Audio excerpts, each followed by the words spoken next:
कि बहती हुई नैया के पतवार है चिराग पासवान, करोड़ों दीन दुखियों के मददगार है चिराग पासवान।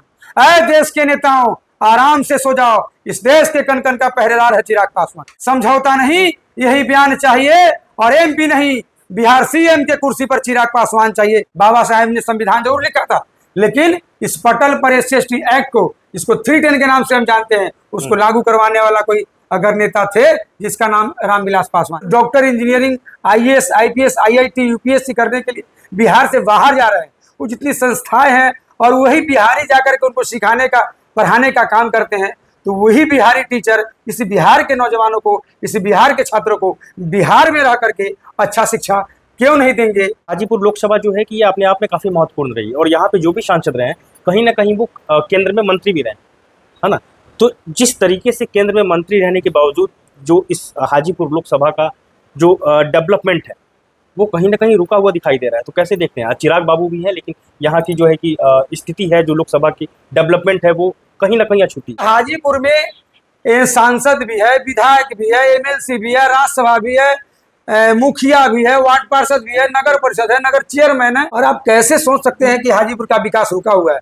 चुनाव की शोरगुल तो पूरे भारत में रहती है, और जब बात बिहार की आती है तो सभी की निगाहें बिहार पे अटकी रहती है।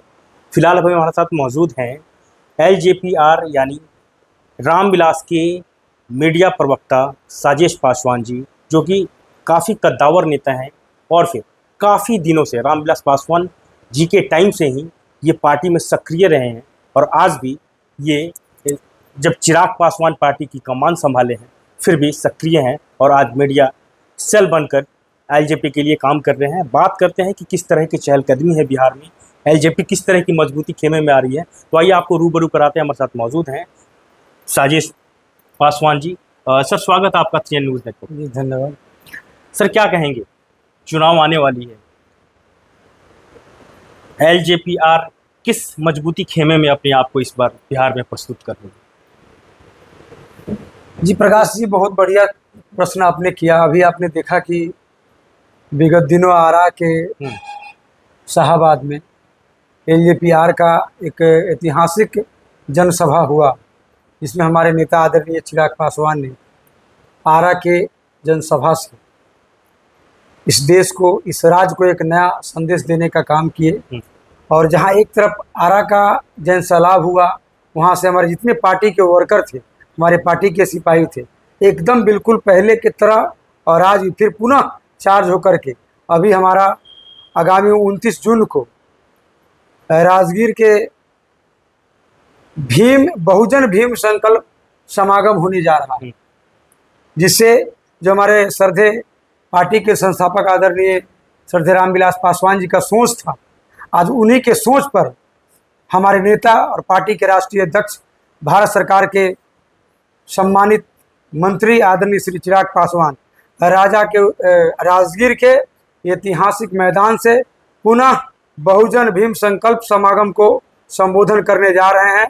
और जो हमारे देश में दलितों के साथ बाबा साहब का जो सपना था, भारत रत्न भीमराव अंबेडकर जी का जो सपना था, उनके सपनों को साकार करने हेतु राजगीर के मैदान से हमारे पार्टी के राष्ट्रीय अध्यक्ष आदरणीय चिराग पासवान जनता को संदेश देने जा रहे हैं। जी, यहाँ पे सर आपकी बातों में 2-3 सवाल हमें नजर आ रहा है कि जिस तरीके से आपने अभी आरा की बात की, तो आरा में 243 सीट पे चिराग पासवान ने लड़ने की बात कही है। तो क्या लगता है आपको, केंद्र में रहते हुए वो स्टेट को कैसे मैनेज कर पाएंगे, और क्या लगता है कितनी सफलता मिल पाएगी इसमें? देखिए, काम करने वाले के लिए केंद्र और राज्य कुछ नहीं होता, लेकिन चूंकि युवा बिहारी चिराग पासवान, बिहार में उनका घर है, उनके पिता, उनके पूर्वजों का यहाँ विरासत रहा है बिहार में। उनके पिता यहाँ के जनता के लिए बतौर मिनिस्टर, बतौर सांसद, बतौर विधायक इस बिहार में उन्होंने अपना योगदान दिया है, और यहाँ के जनता के लिए उन्होंने काम किया है। तो उनके किए हुए कार्य को, चूँकि आपको जानकारी होनी चाहिए कि गिनीज बुक ऑफ वर्ल्ड में अपना नाम दर्ज कराने वाले विकास के नाम से, और इस देश में सबसे ज़्यादा वोट से जीतने वाले श्रद्धेय रामविलास पासवान के सुपुत्र है चिराग पासवान, जो LJPR के राष्ट्रीय अध्यक्ष हैं, भारत सरकार के कैबिनेट मिनिस्टर हैं। तो निश्चित रूप से उनके मन में ये सवाल आया कि मैं क्यों नहीं, जहाँ एक तरफ बिहारियों को प्रताड़ित किया जाता है इस राज्य के बाहर, जहाँ इस बिहार से पलायन हो रहा है, इस बिहार से शिक्षा व्यवस्था का जो बेहतर ये होना चाहिए उसकी सोच है। इसलिए हमारे नेता का विजन है, विजन डॉक्यूमेंट है कि बिहार फर्स्ट और बिहारी फर्स्ट उन्होंने नारा दिया है। और बिहार फर्स्ट बिहारी फर्स्ट का जो विजन है उनका यही सोच है कि यहाँ के युवाओं को रोजगार मिले। यहाँ हमारी जो बहनें हैं जो doctor, engineering, IAS, IPS, IIT, UPSC करने के लिए बिहार से बाहर जा रहे हैं, वो जितनी संस्थाएं हैं और वही बिहारी जाकर के उनको सिखाने का, पढ़ाने का काम करते हैं, तो वही बिहारी टीचर इस बिहार के नौजवानों को, इस बिहार के छात्रों को बिहार में रह करके अच्छा शिक्षा क्यों नहीं देंगे, यही हमारे नेता का कहना है। जी बिल्कुल। और सर एक और सवाल ले लेते हैं, क्योंकि इसी सवाल से कटिबद्ध ये सवाल चल रही है कि जिस तरीके से एक जो अभी हम लोग जिस लोकसभा में बैठे हैं वैशाली, ये अपने आप में काफ़ी महत्वपूर्ण है। और यहाँ की जो आप बैक हिस्ट्री उठा के देखेंगे जी, हाजीपुर, तो हाजीपुर लोकसभा जो है कि ये अपने आप में काफ़ी महत्वपूर्ण रही है। और यहाँ पे जो भी सांसद रहे हैं कहीं ना कहीं वो केंद्र में मंत्री भी रहे, है ना।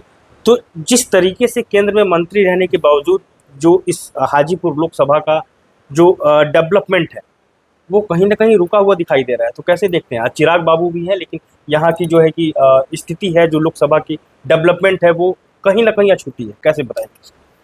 देखिए, जहाँ तक मेरा सवाल है, मेरा सोच है, और एक लंबे समय से हाजीपुर को विश्व के मानचित्र पर हाजीपुर का नाम देश और दुनिया में उजागर करने वाले, एक हाजीपुर को पहचान देने वाले श्रद्धेय रामविलास पासवान का ये संसदीय क्षेत्र रहा है।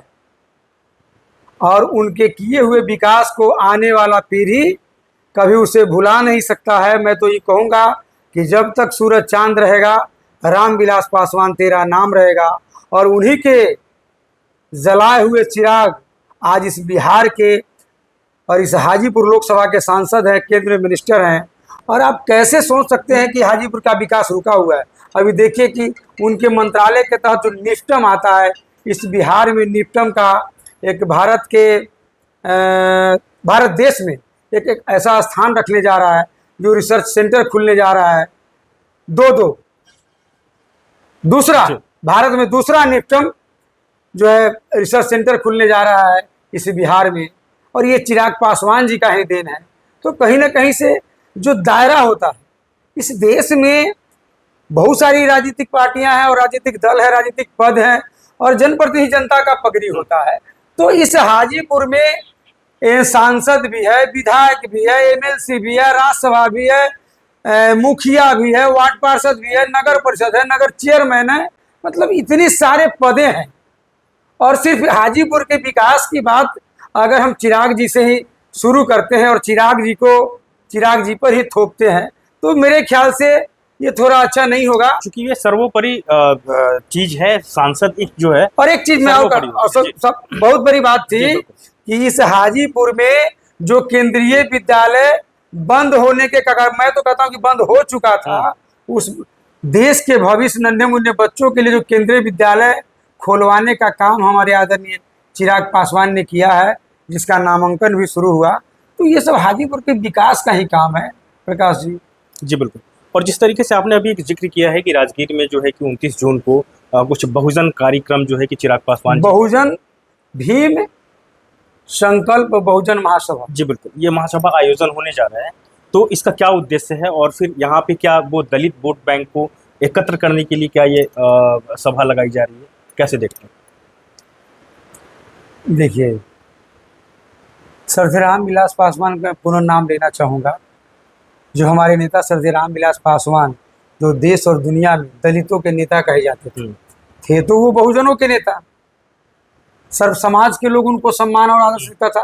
क्योंकि इस बिहार में विकास का कार्य करने का अगर सर्वप्रथम किसी ने काम किया, इसका नाम रामविलास पासवान। और फिर पुनः आज चिराग पासवान बहुजन भीम संकल्प सभा जो करने जा रहे हैं, क्यों न करे। बाबा साहेब भीमराव अंबेडकर इस देश में संविधान का रचना की, और आपने देखा होगा कि इस देश में दलितों का बड़ा बड़ा नेता हुआ, बड़ी बड़ी पार्टियां अपने पार्टी के तरफ से, अपने पार्टी के राष्ट्रीय अध्यक्ष की तरफ से हुंकार भरने का काम किया कि हम दलित के हितैषी हैं। लेकिन जब आप इतिहास उठा के देखेंगे, इस देश में 1989 में welfare, child and welfare minister आदरणीय रामविलास पासवान थे भारत सरकार के। और इस देश में आज जो SC/ST एक्ट की बात लोग करता है, आरक्षण की बात करता है, महिलाओं के आरक्षण की बात करता है, मंडल कमीशन की बात करता है, ये इस बिहार में ये गांधी सेतु पुल है, इसको जोड़ने की बात करता है, उत्तर बिहार और दक्षिण बिहार को जोड़ने वाली गांधी सेतु पुल है, उसकी वकालत करने वाला कौन है? तो ये आपको देखना पड़ेगा। अगर मंडल कमीशन अगर इस देश में लागू हुआ, देश के प्रधानमंत्री आदरणीय VP सिंह थे, लेकिन इस देश में अगर इस मंडल कमीशन पर वकालत करने वाला कोई देश का यशस्वी नेता था जिसका नाम सर रामविलास पासवान था, उनके बेटे ही चिराग पासवान। आपको मैं ये भी बता देना चाहता हूँ, SC/ST एक्ट पर जो आज भारत का तमाम दलित एक शक्ति के साथ एक उनके पास गुरूर है और उनके पास एक शक्ति है बाबा साहब का दिया हुआ। बाबा साहब ने संविधान जरूर लिखा था, लेकिन इस पटल पर SC/ST एक्ट को, जिसको 310 के नाम से हम जानते हैं, उसको लागू करवाने वाला कोई अगर नेता थे जिसका नाम रामविलास पासवान है। अगर हम बहुजन की बात करते हैं, अभी राजगीर में बहुजन भीम संकल्प सभा का आयोजन हमारे नेता आदरणीय चिराग पासवान करने जा रहे हैं, तो इसमें बुराई क्या है? रामविलास पासवान के किए हुए कार्य को और दलितों के प्रति, इस देश के तमाम दलितों के प्रति जो उनका सोच था, सेम उसी सोच के साथ आदरणीय चिराग पासवान राजगीर में 29 जून को बहुजन भीम संकल्प सभा के तरफ से एक देश को नए दिशा और दिशा देने जा रहे हैं। और बिहार के दलितों के साथ जो आए दिन अपमान होने का काम होता है, अब दलित अपनी शक्ति को पहचान गया है, अपने नेता को जान गया है, और राजगीर से पुनः चिराग पासवान दलितों का एक बहुत बड़ा सभा करके और दलितों के मान और सम्मान, युवाओं के जो है रक्षा करने का काम करेंगे आदरणीय चिराग पासवान। जी बिल्कुल सर, एक चलते चलते एक आपसे और भी सवाल लेना चाहेंगे, चूंकि क्या है कि बात आरक्षण की आती है और कहीं ना कहीं जो आपकी केंद्र में BJP पार्टी है, केंद्र में बनी हुई है या फिर स्टेट में बनी हुई है, तो कहीं ना कहीं ये आरक्षण जो है इसके कहीं ना कहीं यहाँ से बिगुलिक आती रहती है, एक आवाज़ आती रहती है कि आरक्षण को ख़त्म कर देनी चाहिए, जैसे पब्लिकों में बात आती है। और उन्हीं के अलायंस यानी उन्हीं के साथ में गठबंधन करके अभी LJP-RV पार्टी जो है कि केंद्र में सरकार बनाई हुई है। तो कहीं ना कहीं बात ये आती है कि जो एक लोकसभा में जो आरक्षित सीट है, तो उन्हीं से भी तो आपके चिराग पासवान भी SC कोटे सीट से आ रहे हैं, तो क्या कहेंगे? ये जो SC कोटे सीट से आ रहे हैं, तो इसकी डेवलपमेंट होनी चाहिए और BJP इस चीज़ की कहीं ना कहीं विरोध पे भी है, इनको कैसे मूल्यांकन? देखिए, विरोध में कौन है मैं नहीं जानता हूँ, लेकिन आज चिराग पासवान जी SC सीट से हैं, आरक्षित सीट से हैं, तो आरक्षण हमारा जन्मसिद्ध अधिकार है। इस देश में ऊंच नीच भेदभाव जब से उत्पत्ति इसका हुआ और बाबा साहेब भीमराव अम्बेडकर ने आरक्षण के तहत संविधान में इस देश में दलितों का जो हक और अधिकार था, जो सामाजिक समरसता का उनका सोच था, तो सामाजिक समरसता इस समाज में तभी व्याप्त होगा जब दलितों को समान अधिकार मिलेगा। और उस समान अधिकार के लिए मैं कहीं ना कहीं आपका इशारा ये है कि आरक्षण के तहत चिराग पासवान पे भी लोग छीटाकशी किया था कि आरक्षण के प्रति बोलते नहीं है, लेकिन उनका सोच है। देखिए, जब दलित में कोई बड़ा चेहरा और नई सोच का एक चेहरा उभरता है, तो विभिन्न दलों के पार्टियों के लोग में उनके पेट में दर्द होना शुरू करता है कि पासवान समाज का एक चिराग पासवान एक बड़ा नेता हुआ है जो पूरे देश और पूरे बिहार का नेतृत्व करने की उनमें क्षमता है और हर समाज का लोग उनको नेता मानता है। तो चिराग पासवान का कैसे ग्राफ गिरे, तो चिराग पासवान के कुछ समाज को मिला करके उन गलत धारणा उनमें फैलाई जाती है कि नहीं भाई चिराग पासवान को नहीं देख रहा है, दलित को नहीं देख रहा है, ये नहीं कर रहा है, वो नहीं, ये सब गलत धारणा है, ये लोग को बहकाने का ये है। चिराग पासवान जो आपने कहीं ना कहीं इसके पहले कहा कि मुख्यमंत्री 243, ये सारी बातें जो आपको हुई, कहीं ना कहीं हर पार्टी के वर्करों का सोच होता है कि उसके नेता जिस राज्य से नेतृत्व करते हैं उस राज्य के मुखिया बने, मुख्यमंत्री बने। इसीलिए तो मैं कहता हूं, मैं हर सभा में मंच से कहता हूं कि चिराग पासवान को मुख्यमंत्री बनना चाहिए। ये मेरा नहीं, पूरे लोजपा पूरे बिहार के आवाम का ये आवाज है। इसलिए मैं आपसे कहना चाहता हूं ऑन कैमरा कि बहती हुई नैया के पतवार है चिराग पासवान, करोड़ों दीन दुखियों के मददगार है चिराग पासवान।